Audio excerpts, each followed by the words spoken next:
today I will be making the long-awaited koroki dish, and in the end I still wasn't able to find clear plastic film that's able to withstand high heat. So you guys are gonna have to stick with boring old parchment paper method.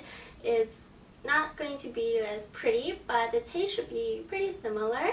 And for those of you who love anime food, don't forget to like and subscribe for more, because I'll be making a few more Shokugeki no Soma recipes, and after that I'm going to start a new anime. It's really popular, everybody knows what it is. I'm not giving it away just yet, but do stay tuned for more, and let's get started. First, let's make the herb butter. I have some fresh parsley added to the room temperature butter, and add some fresh thyme if you have any. I don't, so I use dried ones instead. And add in some garlic and salt and pepper to taste. I actually added quite a bit of salt to this because this will be our only flavorings for this entire dish.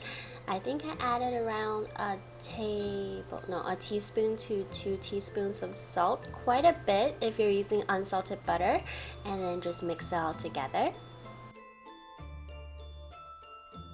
Take a clear plastic film and dump all of our butter in it, and try to shape it into a long cylinder shape so it's easier for us to cut later on, and just store in the fridge until it's thoroughly cooled. On a longer sheet of parchment paper, drizzle on some olive oil first, and then start stacking on all the seafood. First is the fish, and then all the mussels and clams. It's better to stuff as much as you can inside. It'll look better that way, and it'll taste better because it has more seafood flavor, but it might be a little bit more difficult to wrap, so it's up to you how big you want to make this. And don't forget to add the cherry tomatoes and mushrooms. And finally is the butter. I cut it up into relatively smaller chunks so they distribute more evenly, I guess. And then just wrap it all up. This is the method I found online. I think it works pretty well, better than the other methods that I've seen so far, so I suggest doing it like this. And if you still see a gap in the first layer, you can always wrap it a second time. Make sure you don't see any of the seafood sticking out. When you first take it out of the oven, do not freak out because the parchment paper will burn on the surface, but it doesn't mean your fish is burnt, so do not worry. But if you really don't like how this looks, you can always cover it with a piece of aluminum foil. I tried it and the paper stays perfectly white. It did not burn, so you can always do that.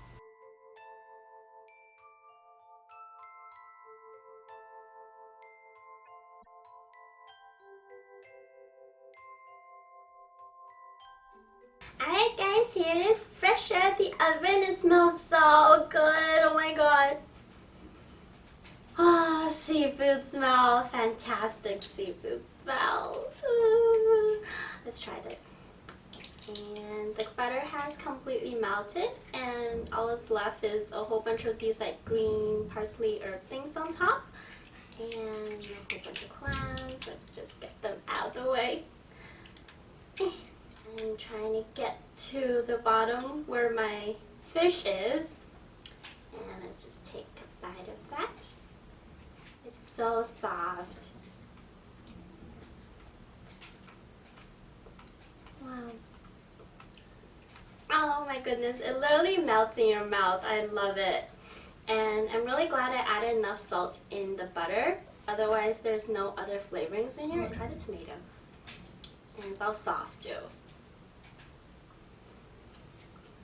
Oh, so juicy. And that is it for this week. Don't forget to like and subscribe for more, and I will see you guys next week. Bye bye.